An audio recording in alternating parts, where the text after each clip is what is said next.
दोस्तों, मोबाइल दुनिया में आपका स्वागत है। इसमें मुख्य बात इस पे बात हम लोग करेंगे कि पुरुष भूमिधर जो है उसके मृत्यु के बाद उसकी संपत्ति में किनका अधिकार होता है।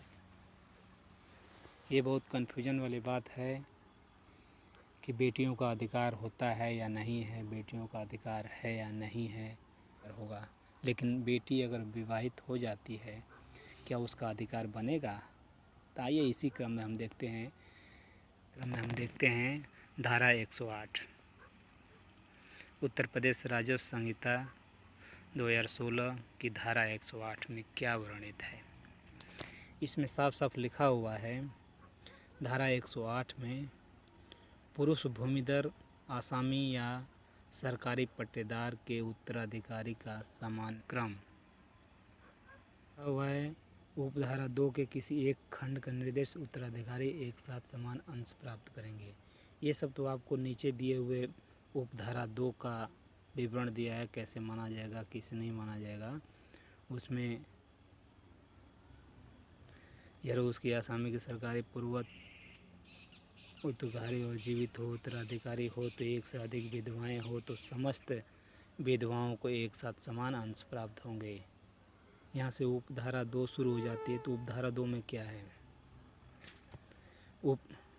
उपधारा 1 के उपबंध के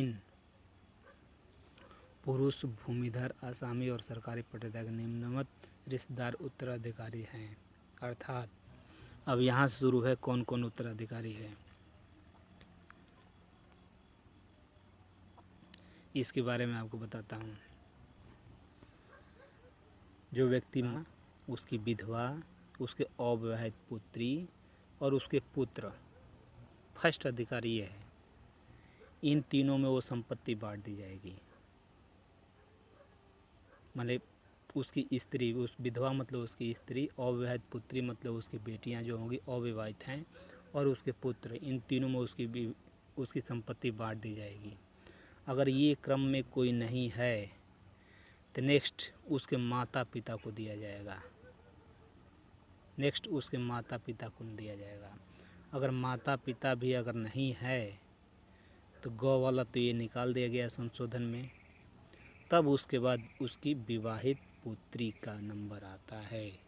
ये उत्तर प्रदेश की आचार संहिता कहती है। मतलब उसकी पुत्री का नंबर 1, 2 और तीसरे नंबर पे आता है। उसके बाद भाई, और ये भी अगर नहीं होता है तो उसके बाद भाई या अविवाहित बहन जो उसी क्रम में उसके मृत पिता के पुत्र और पुत्री हों, और पूर्व मित्र भाई का पुत्र जब पूर्व मित्र भाई उसकी मृत पिता का पुत्र हो। यानी यहाँ पे उसका 4 नंबर में क्या होगा, उसके भाई, उस व्यक्ति के भाई बहन होंगे, वो उससे रिलेटेड सब उसके अधिकार होंगे। मैं मुख्य रूप से ये बताना चाह रहा हूँ कि विवाहित पुत्री का अधिकार व्यक्ति के मरने के बाद उसकी संपत्ति में नहीं होता है। ये आजकल बहुत बड़ी समस्या है। कोई लड़का बोलता है कि मेरी बुआ मुझे परेशान कर रही है, मुझे बुआ मेरे संपत्ति में हिस्सा मांग रही। कोई बोला है मेरी बहन मेरी संपत्ति में हिस्सा मांग रही। कोई कहीं से केस कर देता है, कोई कहीं से केस कर देता है। इन सब केस करने से कोई फ़ायदा नहीं।